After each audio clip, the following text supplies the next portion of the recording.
Shout out to Arthur Atkins. Everything around here kind of dirty, but that's okay because I was trained and taught to believe that I was made out of dirt, so I'm not afraid of it. Now, I never thought with all of my degrees that I would be sitting here in the predicament I'm in, but I'm so grateful for my training. My daddy, Arthur Atkins, only child of Lindsay Atkins and Melva Atkins from Cordele, Georgia, by way of Mamie Westbrook and Griffin, Georgia. Well, that's my mom and them. Okay, so my daddy, I used to roll up at the house, 6010 North 32nd Street. My dad was the only one living there after him and my mom split up. We were grown when they split up. And my daddy would be sitting there with a can that looked like this, eating cold poking beans out of the can. And I thought, Daddy, damn, all this yard out here, at least you can make a fire, right? But I understand. Now, I did make a fire. I cut me up some onions and I sauteed them, and there's lard right here. I think this is armor. As a child, this is what my mama used to fry in. Right there, that's lard. Manteca. That means pork grease, pork fat, right?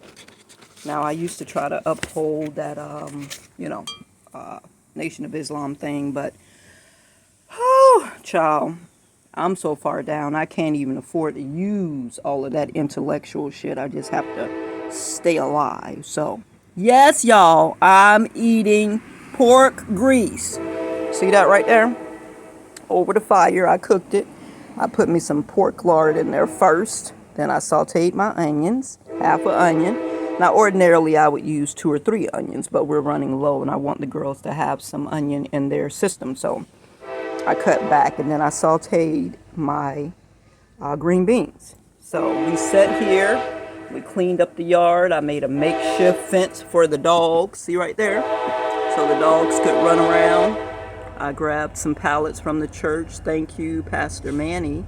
And put a barrier up so that the dog could run around. Now, Luna can't go out yet because Luna drags you. And when Luna runs out the yard, you got you a real, I'm going to say problem.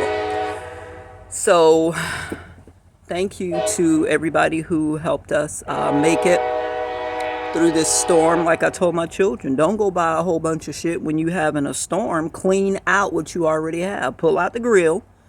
Go collect you some leaves because a whole bunch of tree branches coming down. Make you a fire and cook up everything. And that way you save money, 1. And 2, you can be out in that nice cool breeze. I mean, I cut the majority of over there. I still got to do this little area right here. I've been praying for somebody to buy me a tree liner so that I can, whack it up real good. I pulled off the fence right there. All of that stuff that was growing up.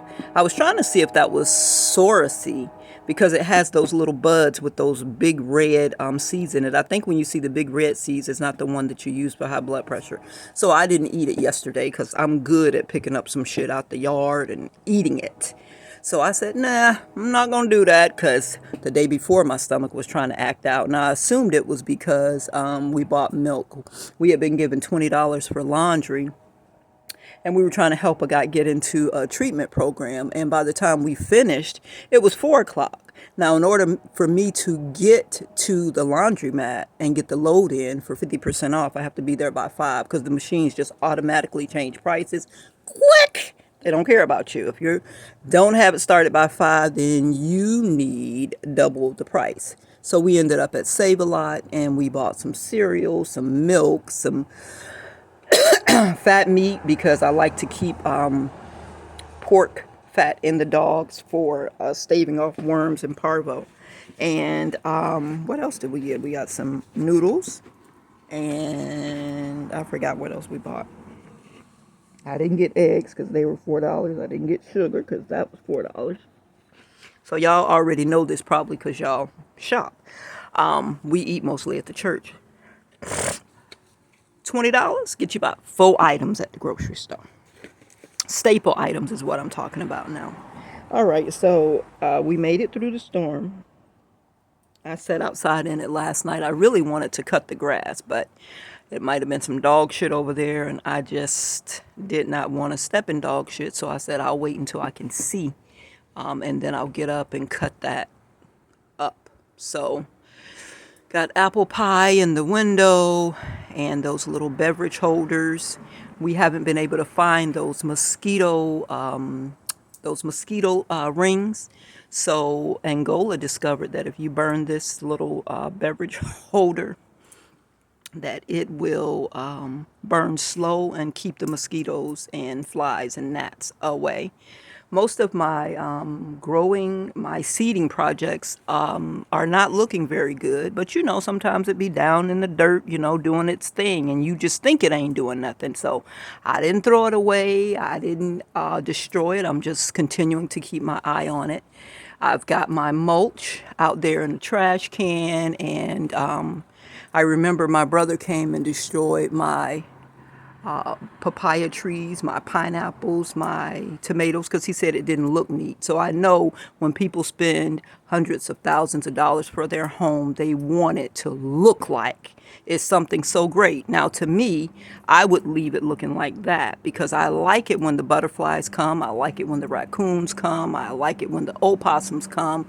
And I like it when my soil is free of chemicals. You know, in order for them to get those beautiful, perfect looking lawns, they got to have Massey, True Green, or somebody come and spray some chemicals to keep that lawn looking like that. And I'm sure there's a natural way to do it, but I haven't really gotten into that because I am trying to get some food to come up out the earth. I want to be able to go to the grocery store in the backyard, front yard, side yard. You know what I'm saying? I want to have an early and a late mango tree, early and a late avocado, plenty of coconut trees that actually bear fruit. The banana trees, once they bear, you have to cut them down and get them up out the ground. So I don't think I'm ready to go into that. I want to be a bee farmer. I want to be a bee farmer. I want to have 3 to 6 chickens around here, you know, pushing out some eggs on the ground. So when it's breakfast time, all I got to do is walk the yard. And so I don't think I can do it all right here, but in my mind's eye, I am working on these things and I want to teach the children survival skills. If something takes place and there's no longer running water and electricity, you've got to be able to still function, and you got to be able to keep your environment clean. If you see the environment a mess around here and bags of dog shit laying around, it's because those are booby traps for these people that like to walk through the yard at night. Yeah, I don't know what they're looking for. I don't know why they come over here, but I want to make it as unpleasant and uncomfortable as possible. So right at this front door, I might leave some bananas. Bananas are great for drawing those little gnats and flies. It starts breaking down, and they break down so quick, bananas and tomatoes. And then when you bring your ass up to this door and you think you're finna creep off in here and you got a throat full of them little flies, and it happens to me every time I walk out, it's like I got to try to cough up a net that's in the bottom of my throat. And that's the whole purpose. Now, I done told y'all that because God told me you don't have to go through that anymore. Between jail and hell, the people that have been causing you problems, they are either there or on their way. So they ain't thinking about you right now. And I said, thank you, God. So we say thank you to Storm Helena, what was her name? I think her name was Helen, with all E's and an E at the end. So pardon me, Mama, if I mispronounced your name because it is not intentional. By the time I caught wind of the storm, it's like, what? Because, you know, I do try to go to the grocery store and at least get some water. We are drinkers. Get me a couple of gallons of Almond Breeze. We drink our calories. And, you know, a flat of eggs, about 5, dozen eggs, because we all love eggs here. The dogs love eggs. The people love eggs. So we can survive off of bread, eggs, some sugar, some limes, because we're going to make some limeade, and a flat of,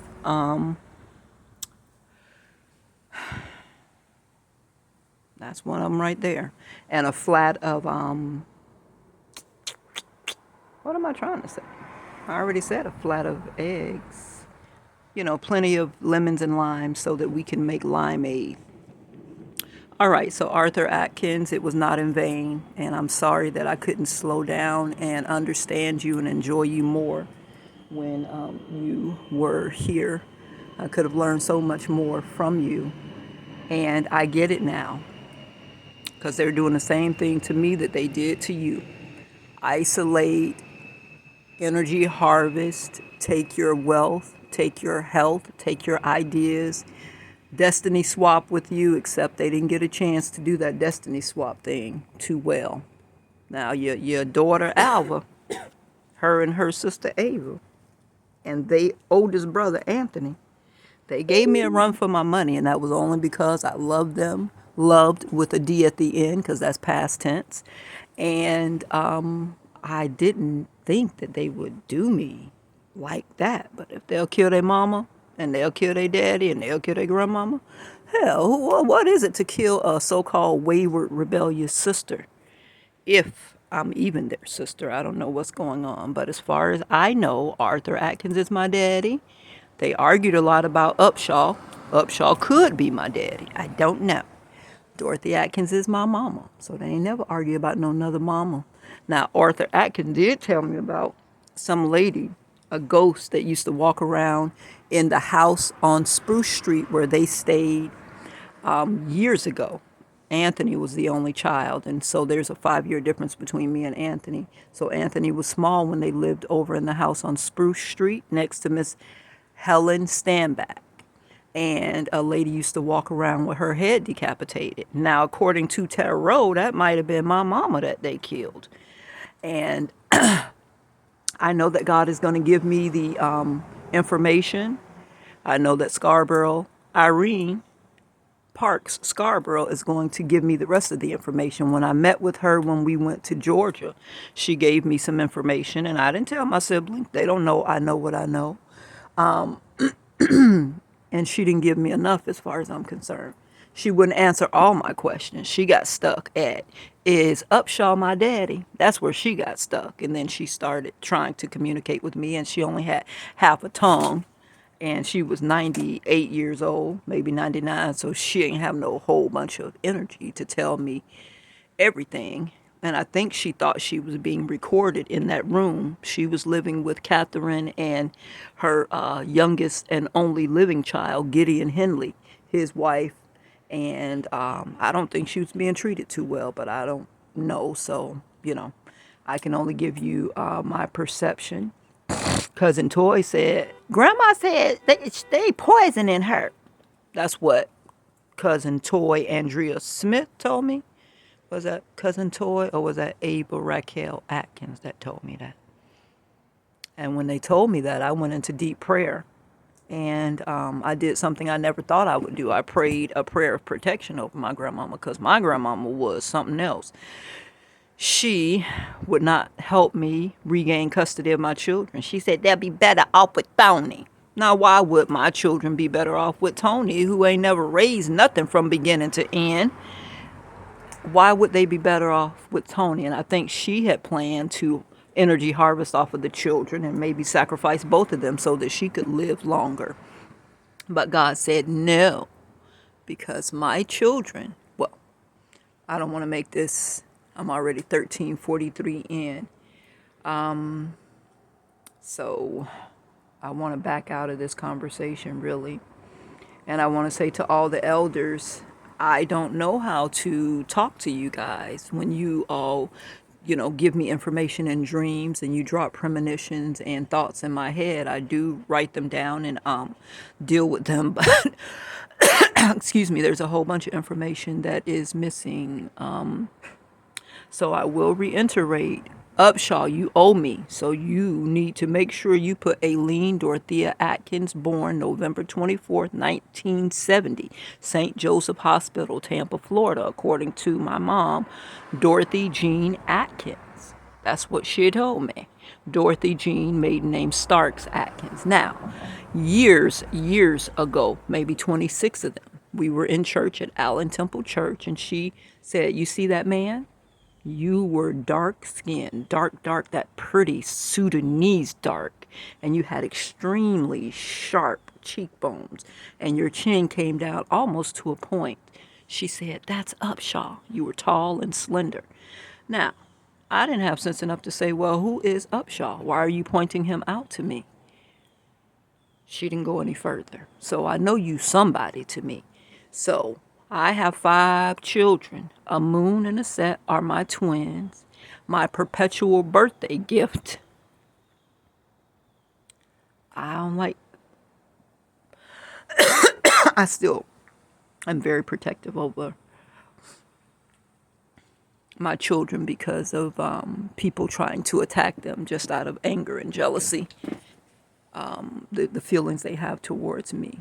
So you see me with Angola and Abby most of the time. Abby lately hasn't been walking or with me. She's working on some projects, and Angola is usually my right hand. So if you don't leave it to me, you need to leave my children something. My parents argued and fought over you all the time. And hey, you. Just thought, well, now that he's got a little fenced in front yard, he feel like he can go. And they've been tearing up the yard, so now there is no matter where we are, there's always a doggy door or a cat door. At 6010 North 32nd Street, our 2 little cats. What do I call? I call Gray Mikael, the gray and white cat. I called him Mikael, and the black and white cat, that was Metatron. And we had a whole bunch of roofing, furniture and stuff on the side porch, the carport. And they used to climb up it and come out this little opening we had at the top of the window above the air conditioner. Because there was this mean cat that we call Big Face. He used to come in the yard and terrorize everybody. He used to bring his baby mamas there and leave them there, have kittens. And they would stay at our house. And then the children would get grown and, they would go off into the world. And then he would bring another baby mama, leave her there in the yard. She'd have her kittens on the porch, and they would get grown and leave. That was such a trip. And when we were evicted, we got, don't you eat something out there? I had to go to Pet Resource and beg them for some fencing because I think people were putting stuff down in the yard to try to kill the dogs. So we had to stop allowing them to go outside. But it's really exhausting having to mop every time, a dog urinates or pees. And they have a room, a designated room that they go in, but still. We are dealing with the residuals of energy harvesting, and, we don't always have the energy to keep that up. And you have to keep bringing in sheets and blankets from somewhere because, after we clean up with them, we like to throw them away. But the dogs all have solid poo, so that's the blessing. Their poo is solid, and we can handle the cleanup from the urine. Just keep a bucket with bleach and, that good old faithful right there. You see that Tide in the window. Keep a little Tide and bleach and water. And we make it happen. So I'm just thankful to all the people that are with me on my Begging for a Billion campaign. I hope and pray that you all are still praying for my children and I. Peace, prosperity, protection, and peace, prosperity, protection, and peace. I said peace, prosperity, provisions, and protection. All right. Thank you. And this is a post-Helen storm. Today is the 27th of September, 2024. It's 11:49 a.m. And my daughter was saying before day this morning, because we stayed up and we watched the storm until about 7 o'clock. And she said, "Mom, it was cool. It's getting hot again. It's getting hot again." I said, "Yes, girl, it's Florida weather. You can't ever predict really what's going to happen. So just be thankful to be alive. And, we got all these long pants. We can cut them into shorts, and we can cut these long sleeves into tank tops. We can do what we need to do.